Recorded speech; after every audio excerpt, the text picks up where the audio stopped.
Po. Okay, thank you Lord. This for it. Ako'y nasa labas lang po. Kaya thank you Lord that we can be together today on a Friday. Hi po sa ating lahat sa Friends of the Bar.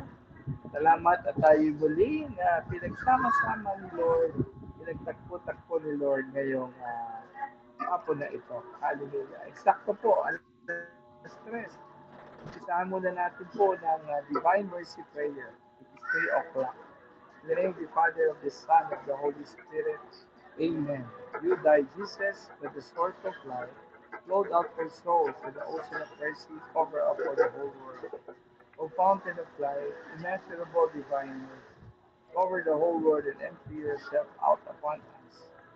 O blood and water which flowed out from the heart of Jesus, as a fountain of mercy for us who trust in Holy God, Holy Mighty One, Holy Immortal One, have mercy on us and the whole world.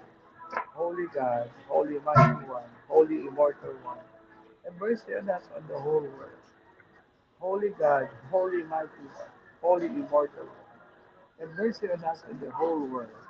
Jesus, King of mercy, we trust in you. In the name of the Father, of the Son, of the Holy Spirit. Amen. Thank you, Lord. Hallelujah. At napakaganda ng ating pag-uusapan ngayon. Katulad ng binasa ni Sister ng Gospel for today. Doon tayo siguro tumuon sa verse 58. Matthew 13, verse 58. Ang sabi doon, He did that work many mighty deeds because of their lack of faith. Siguro doon po tayo tumuon ng ating magandang pag-uusapan ngayong hapon na ito. Well, because sometimes or many people, or baka tayo yun, sometimes we only know Jesus. Kilala lang natin si Lord. But ang magandang tanong is, do we truly know Him? Baka naman kilala lang natin siya bilang si Jesus. But hindi natin siya nakikilala bilang Lord and Master. Magkaiba yun. Nakakilala mo lang. Halimbawa, kakilala mo lang ang isang tao, okay, makilala lang. Pero you do not know him truly, that somebody. O lalo na kay Lord. Kung hindi mo siya itinuturing or ang pagkakakilala mo sa kanya ay Lord and Master, maybe that is a big problem. Or maybe we will be encountering a big problem with that. Di ba? Kaya sabi ko sa yung una-una natin pag-uusapan, other people know Jesus, but they truly know Him. O kung sa atin, di ba? Well, sa lugar kasi nila, nakita nilang lumaki si Lord doon, di ba? Sabi nga, di ba, question isn't He the carpenter's son? Di ba? Kaya minsan, tayo nagiging judgmental. Tayo ba yun? O baka ganun, di ba? Nagiging judgmental tayo masyado na, yan naman yung anak lang ng karpintero. Di ba? Yun ang pagkakakilala nila kay Lord. Kaya nga, di ba? Well, kilala namin ng nanay niyan, ordinaryong tao, di ba? Minsan ganun tayo mga nagiging judgmental. So, what happened here is, well, they know the humanity of Jesus, but they did not recognize the divinity of Jesus. That is a big difference. Malaking pagkakaiba nun. The humanity of Jesus, He being the carpenter's son, but they were not able to recognize the divinity of Jesus in our life. Nangyayari ba yun? We just know the humanity of Jesus as our Lord, pero hindi siya master. And we fail to recognize His divinity. Ano yung divinity? Yung kanyang pagka-Diyos. Yung kanyang pagiging anak ng Diyos. Diba? Na mismong siya ay Diyos. Sometimes we fail to recognize those things in Jesus' life, in our life. Diba? Kaya minsan, ang katwiran na lang natin, we hear the gospel. Sometimes, we just hear the gospel. Di ba? Minsan, paulit-ulit natin ang gospel na narinig. Di ba? Alam natin, year A, year B, year C. Di ba? Pagka narinig mo na, ay, prodigal son, I know that gospel. Sometimes we are not interested. Pag narinig mo na, ay, narinig ko na yan. Well, alam niyo po ba bakit? Inuulit-ulit, year A, year B, year C, ang gospel. Bakit ba minsan paulit-ulit na, sasabihin mo, narinig ko na yan. Kaya yan yung napaulit-ulit ni Lord sa atin. Sometimes, we do not understand, we just hear it, and yet we are not interested. Kaya nga hindi interesado kasi pag ang ikakatwiran mo na, ay alam ko na yan, narinig ko na yan. Kabisado ko na yan.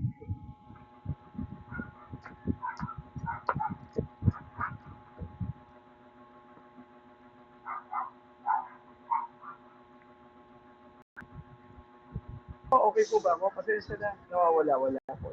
Yun, thank you Lord. So, a good question to ask is, do I become so familiar with Jesus that I'm no longer amazed?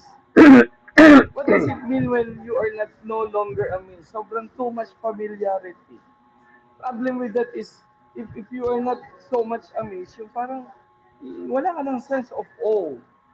What is O? O-W-E. You do not have the sense of awe anymore. Na, when you receive miracles, even a small miracle, di ba? Even the, ano ba yung mga small miracles that we receive while you are waiting for a taxi or bus or any ride, di ba? Wala ka masakyan, maraming tao, and suddenly, may biglang darating bakante, isang upuan para sa iyo. Amen. Hindi ka na ba na-amaze sa mga ganung bagay, di ba? Yung mga small miracles na, wow, Lord, I have prayed for this. And yes, thank you, Lord. So amazed ka na, thank you, Lord, may sasakyan na ako. Diba, even those small miracles, you are amazed. You feel that sense of awe. A problem with that is if you are not amazed with the small things that is happening or small miracles that is happening in your life, how can you be more amazed with even the big things or big miracles that comes along the way when you see the miracle of Jesus? Oh, maybe you will be having a problem with that. Diba? Okay. Pag-usapan naman natin din yung unbelief nila. Tuloy natin doon. Ano ba yung unbelief nila? Di ba sabi nga, paano naman kami maniniwala dyan? Isn't he the carpenter's son? Ano ba namang meron yan, di ba? So, yun yung problem.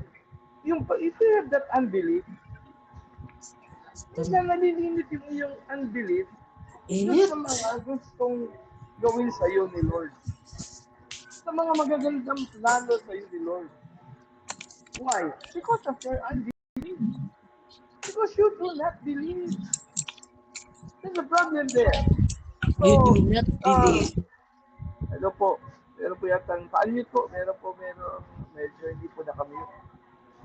Ayan. Thank you, Lord. Thank you, Lord. Well, sabi doon, di ba sabi dito, Jesus did not perform many miracles in that area because of their lack of faith. Well, naisip mo ba, baka hindi nag-perform si Lord doon ng miracles kasi baka less ang power ni Lord doon? No, hindi. Because they are not interested. That is why the Lord knows you are not interested. I will not give you miracles. Ganun lang kasimple yun. Hindi sa ayaw bigay ni Lord. Kasi they do not believe. So why will I give healing to those people? Ayaw namang tumanggap. They are not interested. So, di ba, mas maganda, ibigay na lang ito sa mga tao na interesado. Well, the Lord is not choosing actually. Baka sabihin naman natin, ay Brad, choosing naman pala si Lord eh. Choosing si Lord, He just choose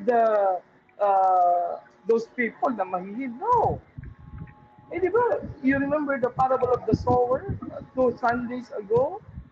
Di ba, in our gospel, parable of the sower?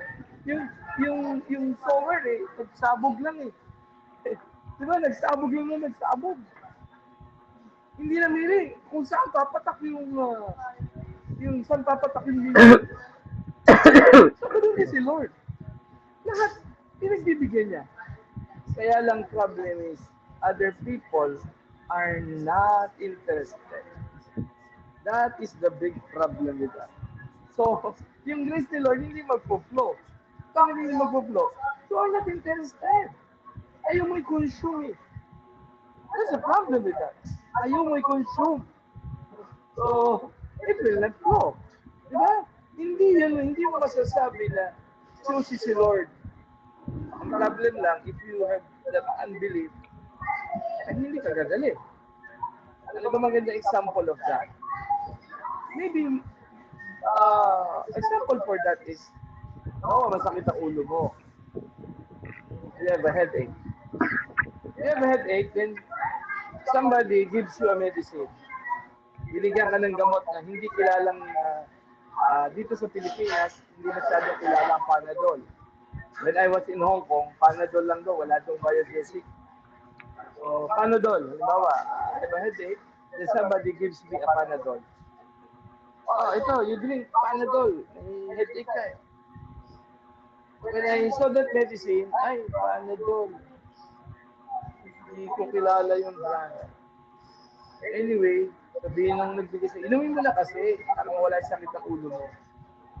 Okay, so, tinignan ko yung Panadol. Sige na nga, inumin ko. Ininom mo, pero ang thinking mo, hindi ako gagaling kasi hindi biogesic or hindi, isang portal. Diba? Feeling mo, gano'n. Ay, hindi ako gagaling. Kasi gusto ko biogesic. What will happen? Gagaling ka, hindi. Ay, hindi.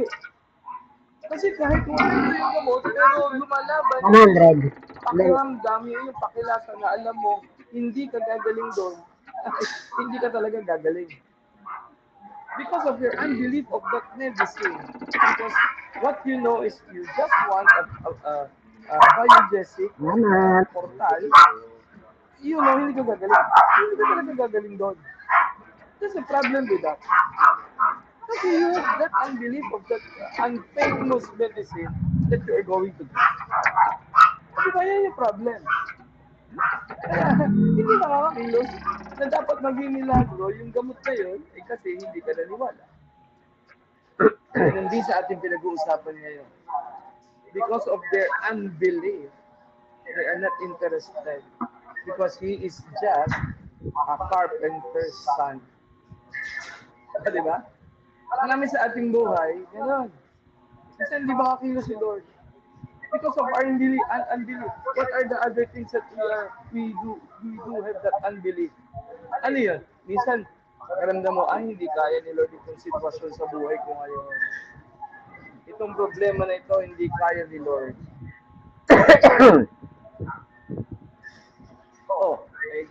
Siguro,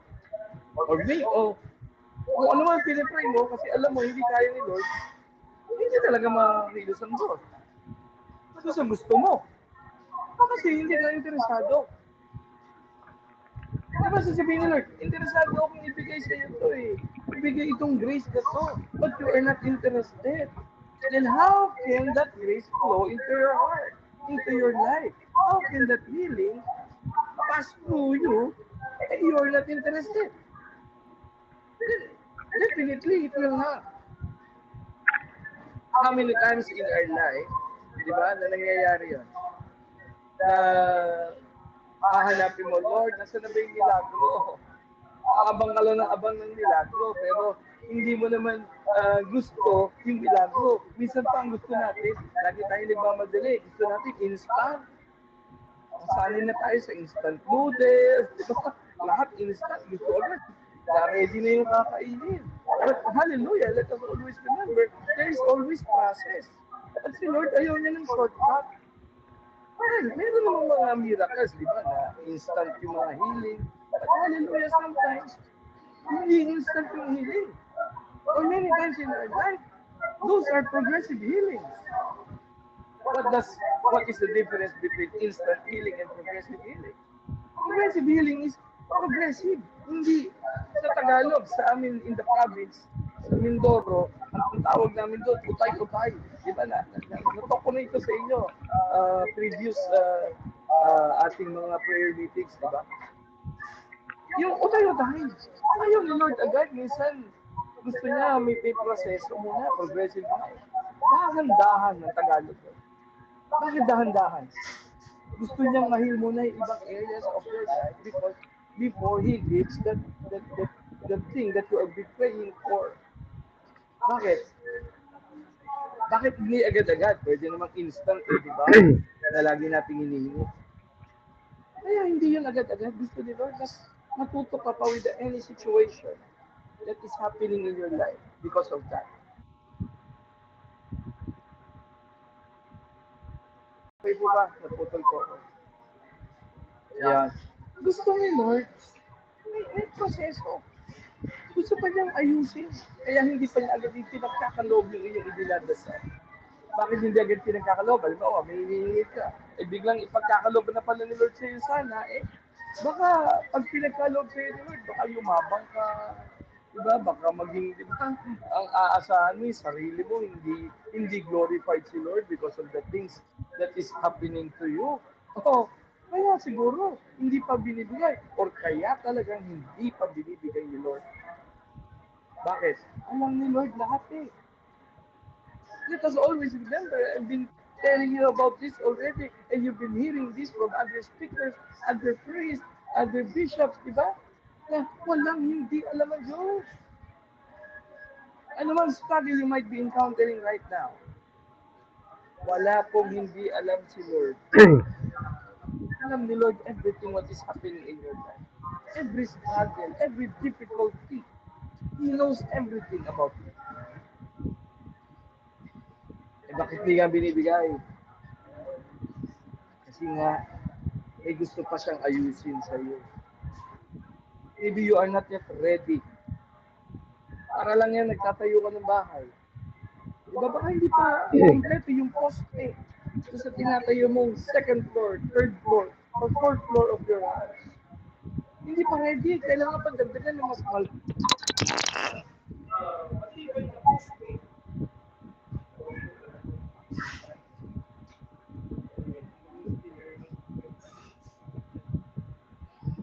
Wala.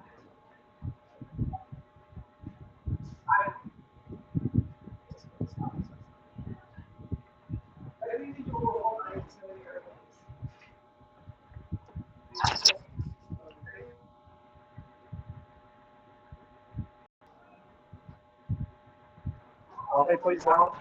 Yeah, thank you. Okay, let's continue. As I was telling you, sometimes hindi pa ready yung poste. Kailangan pang dagdagan. Kailangan pang mas matibay. Kaya minsan natatagalan. Hindi pa ready. Sabi natin kanina, maybe you are not yet ready for the blessing. That is why medyo nadi-delay pa yung everything or that thing that you've been praying for. Diba? Kaya, let us have that patience. Let us have that joy. Joy always in waiting. Pinag-usapan nga namin yun ni Brother Rafi. May kanta siyang itinuro sa akin na nakalimutan, I forgot that song. Na sabi niya, the joy of waiting. Kung naalala nyo, baka nababanggit niya sa inyo sa talk yun na the joy of waiting na while we wait, there is always joy. Sometimes kasi those people who are waiting, they do not have the joy. Ano yung they do not have the joy? Medyo nagmamadali sila. Gusto na nila yung kanilang hinihintay, di ba? Hallelujah. Puro lagi nagmamadali. But tayo, in our life, we experience that. And that's the difference of having a joy while waiting. Now, you're waiting kasi you are with the Lord waiting. The Lord is with you while you are waiting. And nothing bad will happen because we know for sure that when we wait, we are praying. Lord, bahala ka na dito while we are waiting. Katulad dyan, yung mga kasama ko ngayon, they are waiting for me. Nandito kami sa kain po. Actually, late lunch po kasi kami.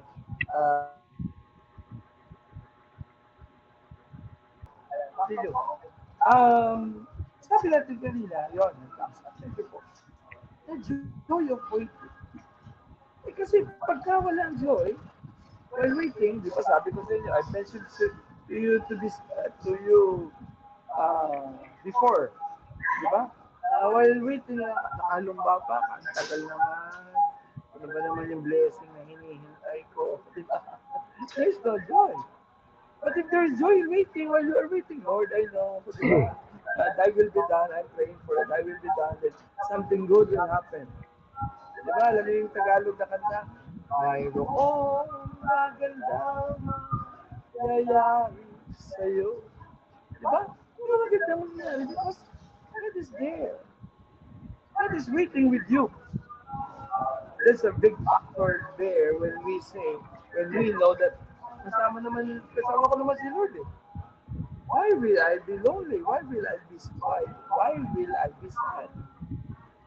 Eh, kasama ko si Lord na nakikita. This and let us always remember, di ba? His grace is always enough. And that grace will always be enough. Ano man yung grasya na ipagkakaloob niya sa iyo, alam niya na nararapat yun pa pagkakaloob para sa iyo. At magandang hintayin yun, yung grace na yun. Hallelujah. Another thing, well, si Lord, alam niyo, dumarating siya sa mga ordinary people. Not on those people na, di ba, kaya nga sabi ni Lord sa prayer niya, di ba? I thank you, Father, that you have hidden these things from the wise and the learned, and you have revealed these things to the little ones. Kaya nga sabi natin kanina, si Lord, dun lang sa mga ordinary people. Hindi doon sa mga madudulong. Ano sabi ni Lord? Doon sa madudulong, nagtatago siya. Bakit?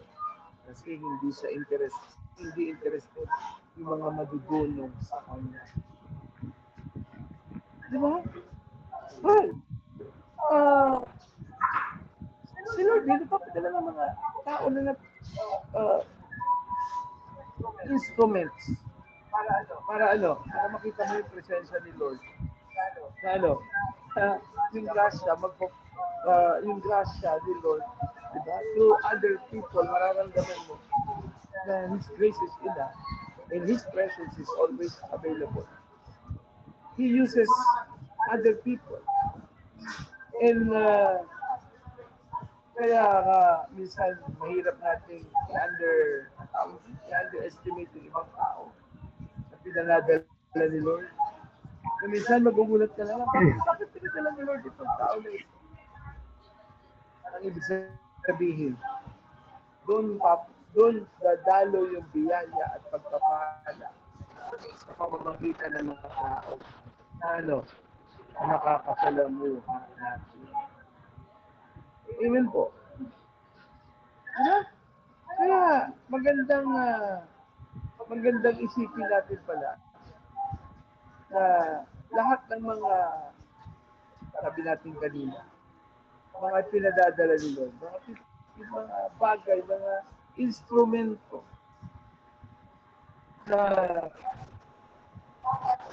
pinadadala si Lord, ay magugulat talaga. Ay, kaya naman pala.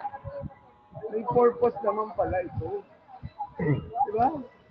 May purpose pala ito na kaya pala pinadadala ito mga tao. Hallelujah.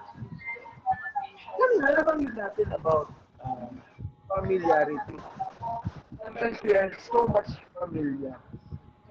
But with that familiarity, we fail to recognize that yung sabi natin kanina, hindi nakafocus tayo kasi doon sa ibang bagay. Hindi tayo nakafocus doon sa, sabi natin kanina, yung divinity of Jesus. Of the things that He can do for you. Diba? Maraming bagay na kaya niyang gawin for you, for me, for all of us. Nakafocus lang tayo sometimes. We are so much blinded by the difficulties that we may be encountering. Doon tayo nakafocus. Yun yung problem nito. But hey, let us not just focus on the problems, on the difficulties, on the struggles that we might be encountering. Dapat nakafocus tayo kay Lord. Eh, kasi yung mga struggles, difficulties, na, di ba?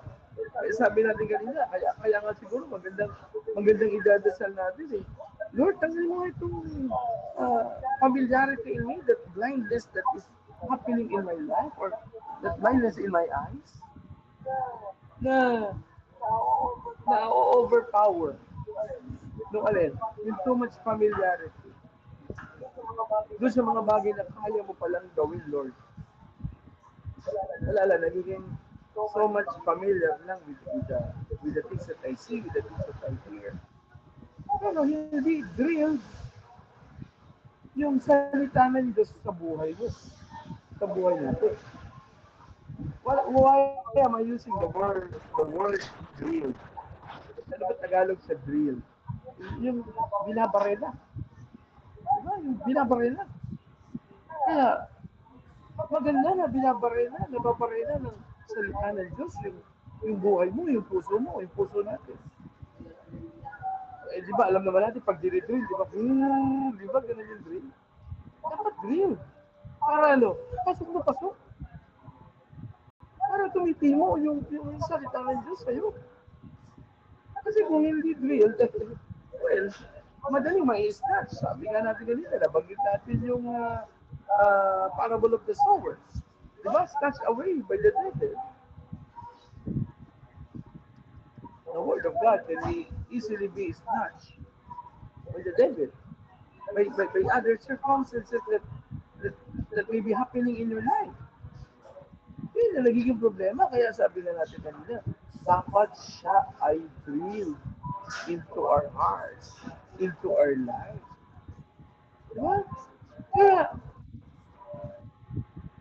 ito, sa every prayer meeting that we have, diba? Dapat every prayer meeting that we have, alam naman natin na something good happened. Today, in a prayer meeting, we have heard the word of God. Yung gospel reading na natin na narinig ngayon. Yung mga prayers nyo kanina sa praise and worship. Hallelujah. That something good happened today because of we attended. Well, others who did not attend, wala bang grace? Well, they offer their own grace. Pero iba yung tayo yung nakatugod eh. Bakit? Tayo yung nakarinig na salita ng Diyos ngayon. Diba? Ngayon, naramdaman mo na, sabi natin kanina, na sometimes medyo paulit-ulit ang mga gospel. Hey, kahit paulit-ulit, pero, diba? Naramdaman mo na kahit paulit-ulit yan. Nagugulat ka, ay, parehas lang yung gospel nung nakaraan. Pero, depende rin pala yun sa kondisyon ng iyong buhay, ng iyong puso. Kung paano mo siya narinig dati. Nawa, narinig ko yung gospel 2 weeks ago. Ang kondisyon ng iyong buhay, masaya. Iba tama nun. Narinig mo siya today. Condition of your heart is you are sad, you are lonely. Iba tama nun. Kaya pala, paulit-ulit lang. Depende sa kondisyon ng iyong puso. Depende kung paano mo tatanggapin. Depende kung paano, ano yung nakakamdaman mo sa buhay mo. Ano yung struggles na binatikin mo. Ano yung difficulties in your life. Doon ka magre-respond. It depends on the situation that you might be encountering. And when you respond on the same gospel, different situation, well, you will see the difference. Paano yung difference? Makikita mo na, Lord, you're talking to me every day. In the many circumstances in my life. In the times, during those times that I am happy, during those times that I am struggling, hindi mo kami iniiwan. Doon mo mararamdaman yun. Na ano, talaga pala, Lord, every season, or whatever season, you are always there. Naalala niyo yung isang gospel? Yung naglalakad sila ng Lord kasama yung disciples. Tapos yung isang fig tree ay tuyo na. Hindi naman tuyo, walang bunga. Ang ginawa ni Lord, sabi niya, walang bunga yung fig tree. Pinurse niya yung fig tree. Ano yung pagkaka-curse sa fig tree? Na hindi na ito mamumunga, itong puno na ito specific na puno na ito. Hindi na ito mamumunga. Kasi walang bunga, nadaanan niya, walang bunga. Well, look at the disciples. In question, ng mga disciples. Si Lord, ano naman yung mamumunga yan? Hindi naman niya season. Tama naman, ano? Tama yung tanong ng mga disciples. Kung maga, halimbawa, panahon ng mangga, naghanap si Lord ng mangga ng September. Siguro, yung ganun yung reasoning ng mga disciples. Lord naman, ba't ka maghanap ng mangga September? Ang mangga po, February, March, April, May, June. Parang ganun. Ang tanong, bakit pinurse ni Lord yung fig tree? Hindi naman pala season. No. Yun. Gusto niya lang ipakita sa mga disciples na dapat any season, nagbubunga yung salita ng Diyos sa ating puso. Any season. Paano yung any season? Sometimes we are just good or we are just, di ba? We are friendly or we are, di ba? Pagka panahon ng Kwaresma, panahon ng Advento, ang bait-bait mo, di ba? Para kang santo, nasa Kwaresma, lalo na pag nagbibisita iglesia, ang bait-bait, di ba?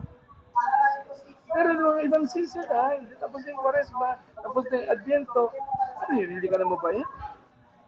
Kasi wala ka na season ng Advent and Lent. So, ganun ka lang magiging mabait na pag-season ng pag sa season na yun.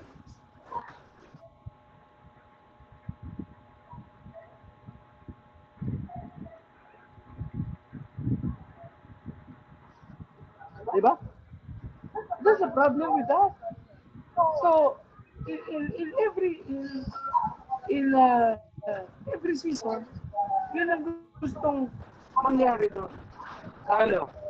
Gusto ni Lord, any season, for good. Any season, hindi ka basta-basta, di ba, mabait lang kapag ka Lent or tawag doon, or Advent. Kaya, dito sa ating mga pinag-usapan ngayon, maganda na isipin na sinasabi sa atin kanina pa, di ba? Na ang unang-una doon is yung too much familiarity. Minsan na-judge si Lord na you are so much familiar with the gospel and yet hindi naman drilled yung salita ni Lord sa puso mo. Hallelujah. Parang wala namang mangyayari. So, it all boils down to what? Na kailangan, sabi nga natin kanina, everything na nasa buhay mo. Ano mang mangyari, di ba? Na you must know Jesus. Hindi lang mas nakilala. Kailangan, di ba? Sabi nga natin, di ba, sa isa natin, lagi natin kailangan pa. Dapat you are Laglag na naman. deeper in love with the Lord.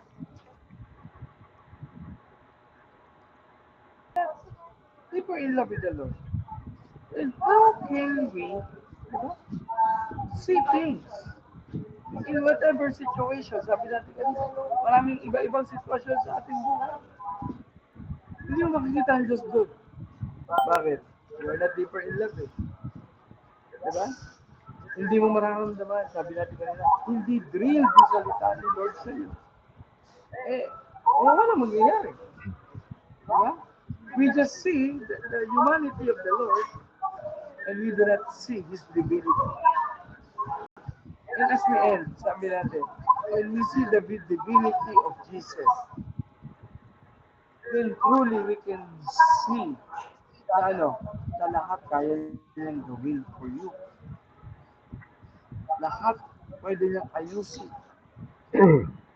Kahit anumang mga difficulties pa yan or struggles.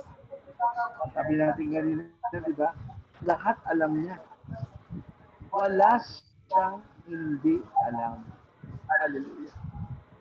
Kaya magandang pahawakan niyo ng Lord. Thank you, Lord, I have heard this again.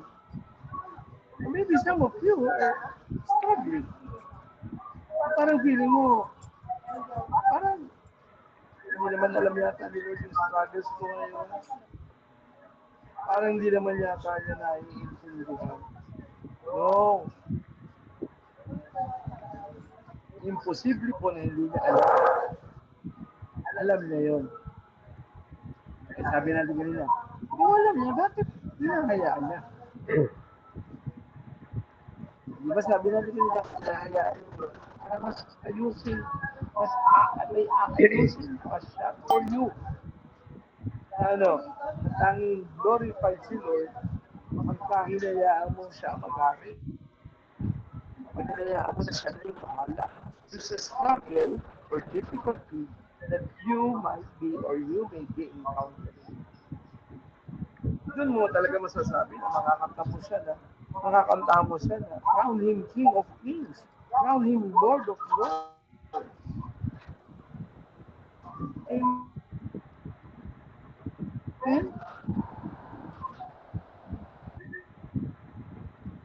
Yun. The kingship of the Lord may be encountered. Na alam mo na ano, hindi hayaan ni Lord na mapahamak. Hindi hayaan ni Lord na patagalin yung iyong struggle. Yun yung difficulty. Ang kagandahan lang nun, we can always have that joy while we are waiting. The joy while we wait. Hallelujah. Thank you, Lord. Join me in a short prayer. Isa na po, wala akong dalang gitara. we cannot end this with a song. I could agree with you na guitar. And umanhin na rin po at ako hindi makakapag-join sa ating question and answer ngayon. Isa na po at ayan, tinawangan ako ni tumawa. Nag-send na ano. Anyway, thank you Lord. I can enjoy po at yun po. Actually, aminin ko na sa inyo, pakita ko lang yung aking lunch. Ayan. Hindi pa po ako nagla-lunch. Ayan po, kain po tayo KFC. After this po ay pasensya na, kakain na po. At punta po kasi kaming Marikina, may prayer meeting po sa Marikina Heights chapter ng Love Club. Paumanin po. Hallelujah. Thank you, Lord. That His grace is truly enough. If I may share to you as I am. Actually, gutom na po ako kanina. Bago ako mag-talk. Yun nga lang po, hindi nagkaroon ng pagkakataon na kumain. Kasi sasalang na ako mag-talk. Pero tamang-tama yung ating pinag-usapan. His grace is enough. Alam niyo naman, I am diabetic. Hindi ako pwedeng magutom. Pero with the grace of God today, nakaka-ready dito, nangangamoy yung aking KFC kakainin. Hallelujah. And His grace sustained me with that na dapat ay kakainin, di ba? His grace sustained me. Na hindi ako nagutom. Talagang His grace is truly enough for me. Not just for me, also for all of you. Hallelujah. Join me in a short prayer. Lord, we thank you. We have this gathering today in this online prayer meeting. We glorify your name and we bless your name, Lord. Thank you, Lord, you have drilled your words today into our hearts. And with that drilling, Lord, into our hearts of your words, Lord, nawa, lalo pang mamutawi sa aming mga salita, sa aming mga isipan, sa aming gagawin ng iyong presensya.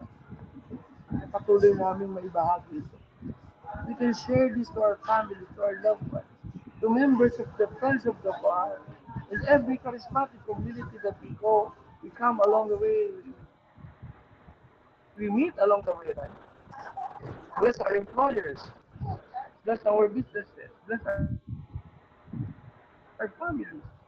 We left behind for a while in the Philippines while you are working. You there in abroad. Hallelujah. Thank you, Lord, for the grace. Thank you, Lord, for the love. Thank you, Lord, for your presence. All this Father we ask through Christ our Lord. Amen and amen. In the name of the Father, of the Son, of the Holy Spirit. Amen. God bless po sa ating lahat. Thank you, Lord. Thank you, Thank Brother you, Brother Kiko. Kiko. Mga Mga kapatid, kapatid, sa next time na next lang ni time na lang Brother ni Kiko Brother Kiko at nasa at labas nasa po labas siya. po siya. Importanteng lakad Importanteng po. lakad po. Salamat po, Salamat Brother po, Brother Kiko. Kiko. Salamat po, mga Salamat po, kapatid. mga kapatid.